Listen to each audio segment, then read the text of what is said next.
Баршаңызға сәлем, сіздермен Жанар Баймырзаева. Бүгін 9 сынып оқушылары үшін 4 тоқсанға арналған ТЖБ тапсырмаларын орындайтын боламыз. Бірінші сұрақ: амин қышқылындағы функционал топтарды көрсетіңіз. Амин қышқылына мысал ретінде мен қазір глициннің формуласын жазамын. Амин қышқылдарының құрамында NH2 амин тобы және COH дейтін карбоксил тобы болады.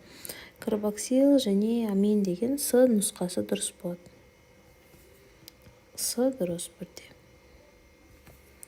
Келесі екінші тапсырма: карбон қышқылдары әлсіз қышқылдарға жатады. Сірке қышқылының диссоциациялануын көрсететін реакция теңдеуін жазыңыз. Көрсетіңіз. Мынада оттек жоқ, еще минус болу керек. Мында еще қасына H плюс болу керек. Екінші нұсқа дұрыс. Үшіншіде бізде құмырсқа қышқылы берілген, төртіншіде пропан қышқылы берілген. Сірке қышқылы дұрыс варианты В нұсқасы. Келесі IUPAC номенклатурасы бойынша заттарды атаңыз. Нөмірлейміз. 1, 2, 3. 2 метил пропан. Келесі нөмірлейік. 1, 2, 3. 3 хлор пропан қышқылы.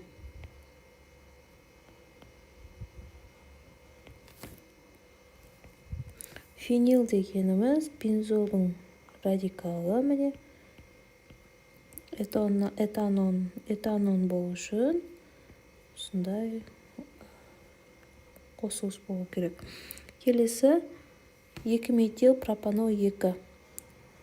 1, екіншіде метил тобы бар екен. Сонымен қатар ол 2 деп тұр, демек екіншіде гидроксил тобы бар.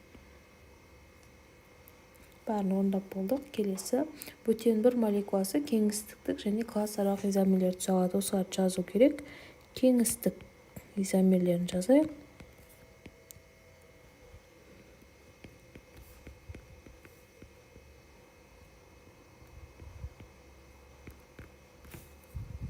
Мұнда цис бутен 2.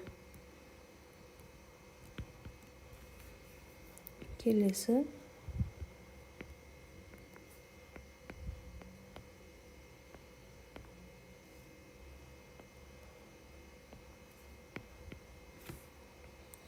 транс бутен 2. Осы цис транс изомерияны кеңістік изомерия дейді. Келесі класс-аралық циклоалкандармен түседі. Оның ішінде бізде бұл үшін циклобутан изомер болып табылады.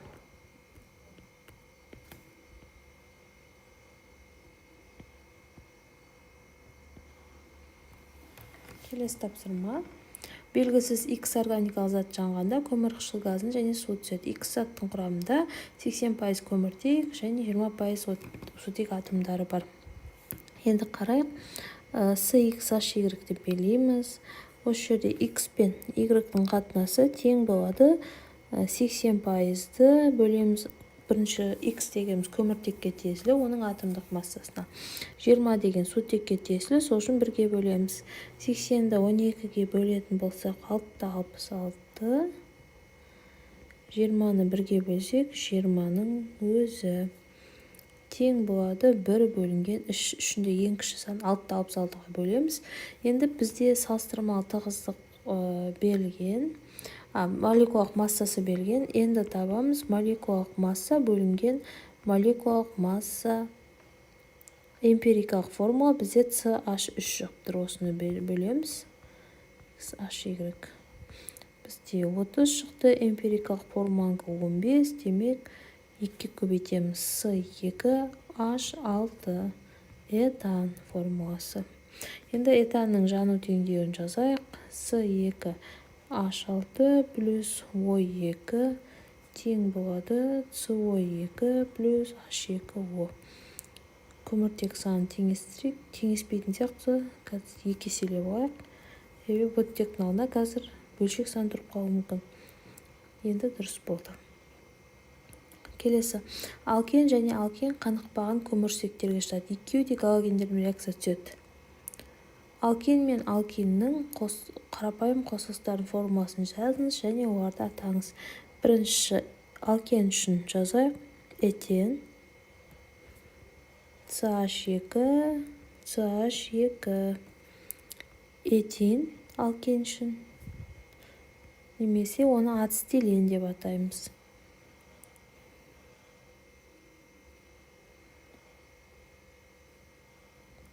Төмендегі сурет бойынша алканды алкеннен қалай ажыратуға болады? Жауабыңызды түсіндіріңіз.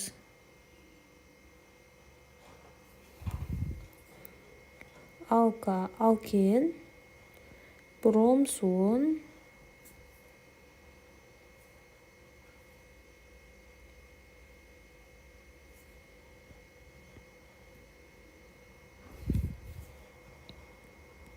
түссіздендіреді.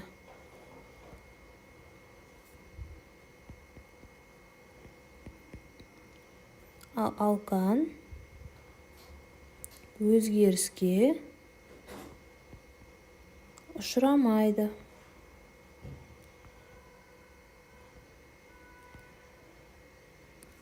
Кез келген алкен мен алкеннің бром суымен әрекеттесу реакция теңдеуін жазыңыз. Ең қарапайым өкілін этиленін жазайық.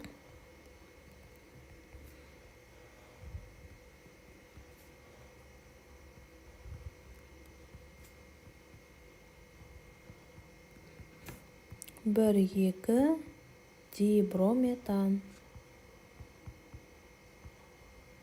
Келесі ацетилен жазайық.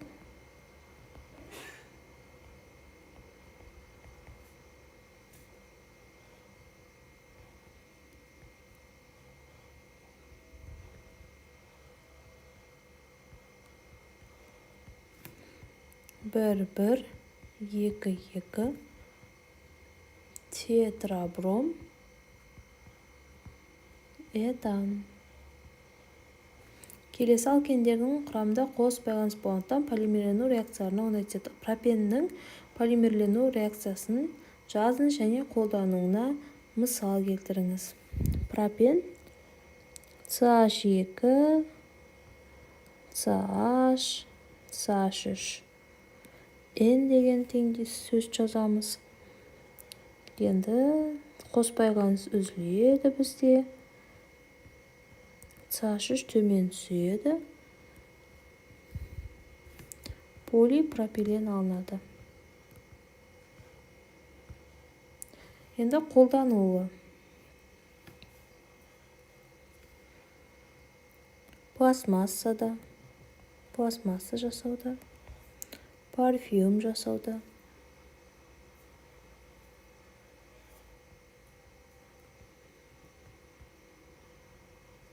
және ыдыс жасауда.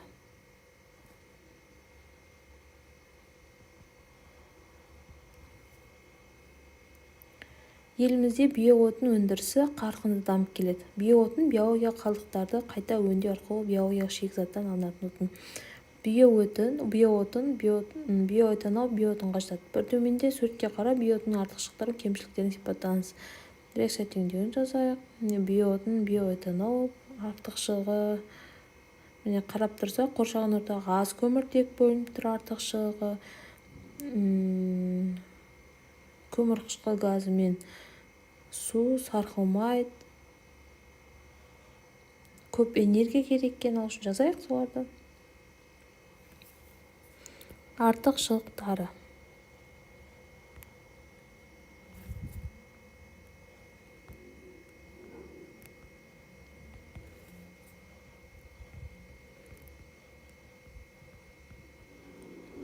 Қоршаған ортаға аз көміртек бөледі.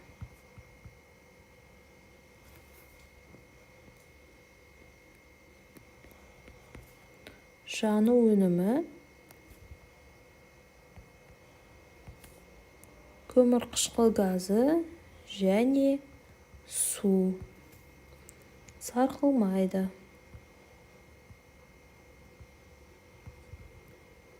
Енді кемшіліктері.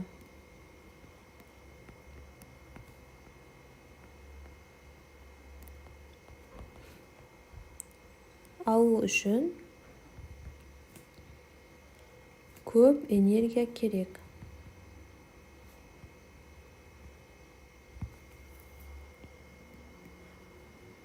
Жылу беруі төмен болып есептелінеді.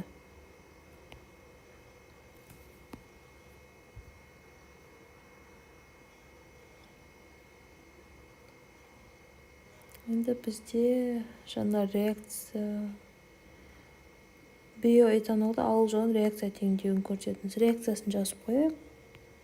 Глюкозадан алады. Глюкоза, спирттік ашу орын алады. Міне этанол алынды. Және бізде көмір қышқыл газы бөлінеді. Келесі тапсырма. Этанолды зертханада гидратация әдісі арқылы реакция теңдеуін жазыңыз.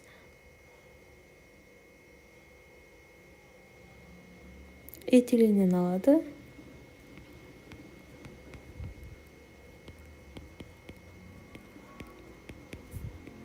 С2H5OH. Этиленнен гидратация арқылы алады. Қолдануына мысал келтірейік. Медицинада, дәрі-дәрмек жасауда,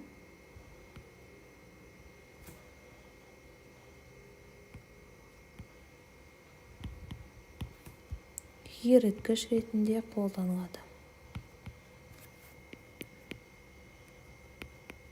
Сонымен қатар спирттік ішімдік жасау үшін де қолданылады. Осында жазып кетейік.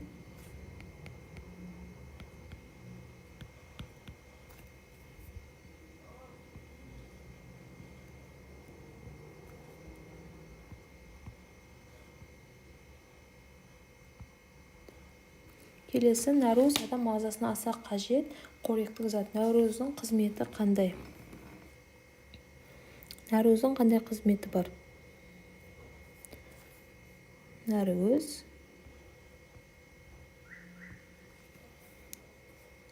организмдер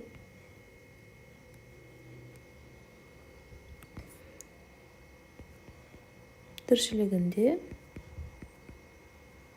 олардың құрылысы мен дамуы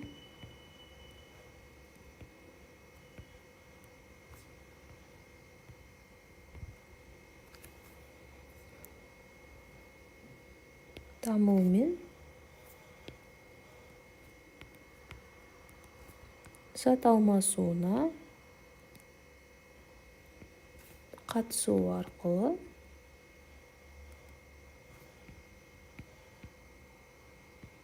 әртүрлі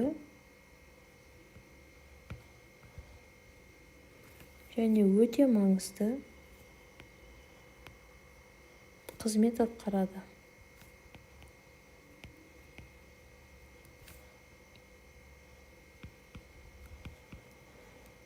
Нәруыз организмдер тіршілігінде олардың құрылысы мен дамуы мен зат алмасуына қатысу арқылы әртүрлі және өте маңызды қызмет атқарады. Келесі, нәруізге бай тағам түрлеріне 3 мысал келтіріңіз. Ет, жұмыртқа, бұршақ және жаңғақ. 4-шісіне жазып қояйын. Жалпы осы тапсырмалардың барлығын орындап бітірдік. Сұрақтар болса комментарий бөліміне нақты қай сұрақ екенін нөмірін көрсетіп жауап қойсаңыздар жауап беремін.